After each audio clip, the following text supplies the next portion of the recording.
The snow fell softly outside the lawyer's office as I watched my husband James practically bounce in his seat. His expensive suit couldn't hide his nervous energy as Mr. Patterson, the family lawyer, sorted through the stack of documents before us. As you know, Mr. Patterson began, adjusting his wire-rimmed glasses, your grandmother's will has very specific requirements for accessing the inheritance. I shifted uncomfortably in my chair, feeling like an outsider in this conversation about old money and family legacies. My name is Rachel Waters, and after 5 years of marriage to James Montgomery Aita, I still wasn't used to the weight of his family name or the expectations that came with it. Yes, James waved his hand impatiently. I have to be married, which I am. He grabbed my hand, squeezing it too tightly. Rachel and I have been together for 5 years. That satisfies the marriage requirement, right? Mr. Patterson's expression remained neutral as he pulled out a particular document. The will states that to access the inheritance of $10 million, you must be in a stable, committed marriage. Your grandmother was very particular about this point. I thought about James's grandmother, Eleanor Montgomery, who had passed away 3 months ago. She had been different from the rest of the Montgomery clan, warmer, more genuine. While the rest of the family barely tolerated my middle-class background, Eleanor had welcomed me with open arms. Well then, let's get on with it, James said, reaching for a pen. Where do we sign? Mr. Patterson held up a hand. There's more. The will requires annual reviews of the marriage's stability for the first 5 years. Any dissolution of the marriage during this period would result in significant consequences. I felt James's hand tighten around mine again. What kind of consequences? In the event of a divorce, Mr. Patterson said, his eyes flicking briefly to me, the entire inheritance would transfer to the spouse. The room went silent. I could feel James's palm growing sweaty against mine. That's ridiculous, he finally sputtered. Grandmother can't have mate. Your grandmother was very clear, Mr. Patterson interrupted. She believed that money should support lasting partnerships, not destroy them. He paused, shuffling some papers. She also left a letter for Rachel. My head snapped up. For me? James released my hand as Mr. Patterson pulled out an envelope, cream-colored and sealed with the Montgomery family crest. To be opened in private, the lawyer added as he handed it to me. I slipped the letter into my purse, very aware of James's eyes following my movement. The rest of the meeting passed in a blur of signatures and legal jargon. James was practically vibrating with excitement by the time we left, already making plans for the money. We'll need to renovate the house first, he said as we walked to our car. And I've had my eye on that new Porsche. I barely heard him, my mind on the letter burning a hole in my purse. Eleanor had always been kind to me, but we weren't particularly close. What could she have to say that required privacy? That evening, after James had gone to bed, I sat in our home office and carefully opened the envelope. The paper inside was thick, expensive, and covered in Eleanor's elegant handwriting. My dear Rachel, if you're reading this, then James has brought you to sign the inheritance papers. Before you do, there are things you need to know. I've watched you these past 5 years, seen how hard you tried to fit into our world. I've also seen how my grandson treats you, the subtle cruelties, the dismissals, the way he takes you for granted. You deserve better. James doesn't know this, but I've had him watched.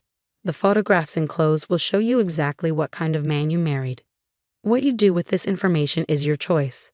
But know this, the inheritance clause about divorce was written with you in mind. Sometimes we need an escape route to find our true path. Whatever you decide, know that you have an ally in me, even from beyond the grave. With love and hope, Eleanor. My hands trembled as I opened the second envelope. The photographs spilled out onto the desk and my world tilted on its axis. There was James in dozens of compromising situations, and kissing a blonde woman outside an upscale restaurant, entering a hotel with a redhead, having dinner with a brunette, his hand intimately placed on hers. The dates stamped on the photos showed a pattern stretching back years. I sat there for a long time, staring at the evidence of my husband's betrayal. Pieces started falling into place. The late nights at the office, the business trips that seemed to multiply, the way he always kept his phone face down. But what hit harder was Eleanor's foresight. She had known, had seen through James's facade, and had created this escape route specifically for me. I thought about the inheritance clause with new understanding. If I divorced James now, after he'd signed those papers, the entire $10 million would be mine. He would lose everything, not just his grandmother's money, but his pride, his standing in society, everything he valued. The pain of betrayal mixed with something else, a sense of possibility I hadn't felt in years. Before marrying James, I'd had dreams of my own. I'd wanted to start a boutique publishing house, giving voice to authors who struggled to find mainstream acceptance. But James had dismissed it as a cute hobby, and slowly, I'd let that dream fade. Now, staring at the photos, I felt those old ambitions stirring. With $10 million, I could not only start my publishing house, but make it something spectacular. My phone buzzed. A text from James, who was at a late meeting. "Don't wait up, darling. Important client dinner." I looked at the most recent photo, dated just last week, showing exactly what kind of dinner he was having. Something cold and hard settled in my chest. Taking out a fresh piece of paper, I began to write. Eleanor had given me the weapons. Now it was up to me to plan the perfect strategy. James thought he had everything under control. But he was about to learn a valuable lesson about underestimating the women in his life. I worked through the night, making calls to old contacts in the publishing industry, researching business plans, and most importantly, finding the best divorce lawyer in the city. By sunrise, I had a clear path forward. James came home early that morning, smelling of expensive perfume that wasn't mine. He didn't even glance my way as he headed upstairs to shower. I picked up my phone and dialed the number I'd found. "Hello, is this Claire Bennett's office?" "Yes, I'd like to schedule an urgent consultation with Ms. Bennett regarding a divorce." The wheels were in motion. James had no idea that his grandmother's final gift wasn't the money. It was giving me the power to reclaim my life. The divorce papers sat in my desk drawer for exactly 1 week. I wanted to time everything perfectly, and Christmas morning seemed fitting. James always said it was his favorite holiday. I watched him that week, really watched him for the first time in years. The way he strutted around our house, making grand plans for his inheritance. The casual cruelty in how he dismissed our housekeeper's holiday bonus request. The smug smile when he thought I couldn't see him texting his latest mistress. "We should have a party," he announced at breakfast, 4 days after signing the inheritance papers. "Something spectacular to announce our good fortune." I nodded, buttering my toast. "When were you thinking?" "New Year's Eve. We'll invite everyone who's anyone." He barely looked up from his phone. "The Hartleys, the Petersons. Oh, and that new client of mine, Victoria. She has excellent social connections." Victoria, the blonde from the photos, I presumed. My hand tightened around the butter knife. "Sounds perfect," I said, keeping my voice light. "I'll start planning." He finally glanced up, surprised. "You will? That's unusually helpful of you." I smiled. "Well, it's a special occasion." The next few days passed in a blur of careful preparation. I moved money into separate accounts that James couldn't access. I secured a new apartment under a different name. I had long conversations with Claire Bennett, my divorce lawyer, making sure everything was airtight.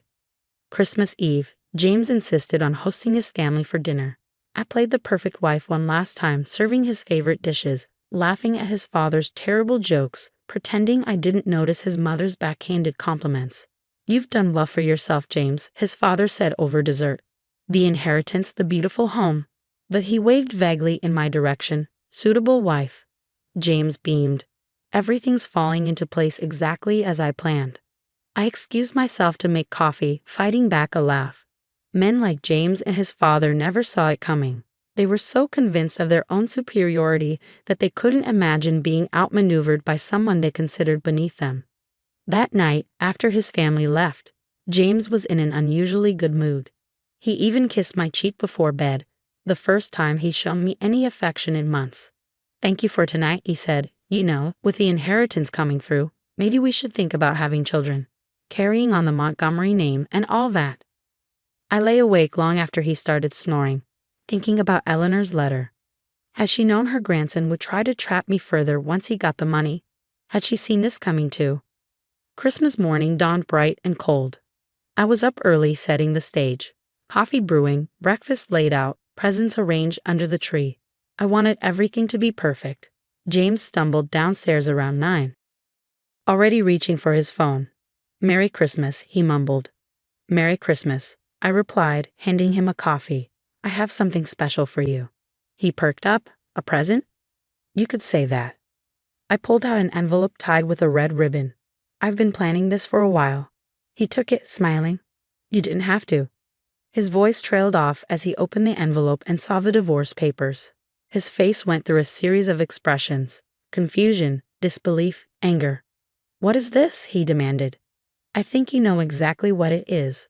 I took a sip of my coffee. Oh, and you might want to read the inheritance clause again. Very carefully. He stared at me, then lunged for his phone. I watched calmly as he pulled up the documents, his face growing paler by the second. You can't, he whispered. You wouldn't. I stood up, walking to my purse. These might interest you too. I spread Eleanor's photos across the table. Your grandmother was quite thorough. James looked like he might be sick. Rachel, wait. We can talk about this. Whatever you want. A bigger allowance, a new car, anything. Anything except fidelity, respect, or basic human decency. I shook my head. It's too late, James. The papers are already filed. He jumped up, knocking over his chair. I'll fight this. I'll get the best lawyers. You'll what? I interrupted. Explain to everyone how you lost $10 million because you couldn't keep it in your pants. Tell them how your grandmother outsmarted you from beyond the grave. Go ahead. I'm sure the society pages will love that story. His face turned an alarming shade of red. You planned this. You're nothing but a gold digger. I laughed, actually laughed. No, James, I'm something much worse. I'm the woman you underestimated. Picking up my purse, I headed for the door. Oh, and you might want to cancel that New Year's Eve party. I don't think you'll be in a celebrating mood. Where are you going? He shouted after me. To start the life you never thought I was capable of having. The next few months were a whirlwind of legal proceedings and social fallout. James fought the divorce, of course, but Eleanor's documentation was ironclad. Claire Bennett, my lawyer, was ruthlessly efficient in dismantling every argument his legal team tried to make. The society circles James had once dominated buzzed with the scandal. His mistresses, confronted with the photos, turned against him one by one. Victoria, the blonde, even gave an interview to a gossip column, detailing their affair in embarrassing detail. Meanwhile, I focused on building my publishing house. The first office I leased was small but perfect, bright and airy, with big windows and endless possibility. I hired a team of young, hungry editors who shared my vision for amplifying underrepresented voices. 6 months after that Christmas morning, I sat in my office reviewing manuscripts when my assistant buzzed me. Ms. Waters? There's a James Montgomery here to see you. I looked up, surprised. I hadn't seen James since the divorce was finalized. Sent him in. He looked different, thinner, less polished. The arrogance had been replaced by something darker, more desperate. Rachel, he said, hovering in the doorway. You look, well. What do you want, James? He stepped inside, fidgeting with his tie. I need help. The family's cut me off. The firm, they asked me to take a leave of absence, something about moral character concerns. And I thought, maybe we could work something out. The inheritance, maybe we could share it. I leaned back in my chair, taking in the man I'd once loved, now reduced to begging for scraps. No, I said simply. But the money is being put to good use, James. We're publishing authors who deserve to be heard. We're making a difference. I stood up. That's what your grandmother wanted, for her fortune to do something meaningful, not fund your affairs and ego. He stared at me for a long moment. You've changed. No, I corrected him. I've always been this person. You just never bothered to see it. After he left, I opened my desk drawer and pulled out Eleanor's letter. The paper was worn now from multiple readings, but her words still brought comfort. Sometimes we need an escape route to find our true path. She had given me more than money. She had given me the push I needed to become who I was meant to be. In trying to secure his inheritance, James had lost everything. But I had gained something far more valuable than $10 million. I had found myself. 1 year to the day after that fateful Christmas morning, I stood in a packed auditorium, preparing to launch our publishing house's first major release. A memoir by a brilliant young writer who'd been rejected by every major publisher.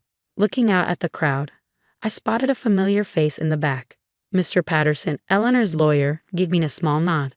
Next to him was an empty seat with a single rose. Eleanor's favorite flower. As I stepped up to the podium, I smiled, thinking of how different my life had become. James had thought the inheritance was his happy ending. Instead, it had become my beginning. Welcome, everyone, I began. Today, we're not just launching a book. We're launching a new chapter in publishing, one that believes every voice deserves to be heard. The applause washed over me, and in that moment, I sent a silent thank you to Eleanor. She had known what I needed before I did. Not just an escape route, but a launch pad. James' Christmas gift had been divorce papers. But Eleanor's gift had been something far more precious, the chance to write my own story.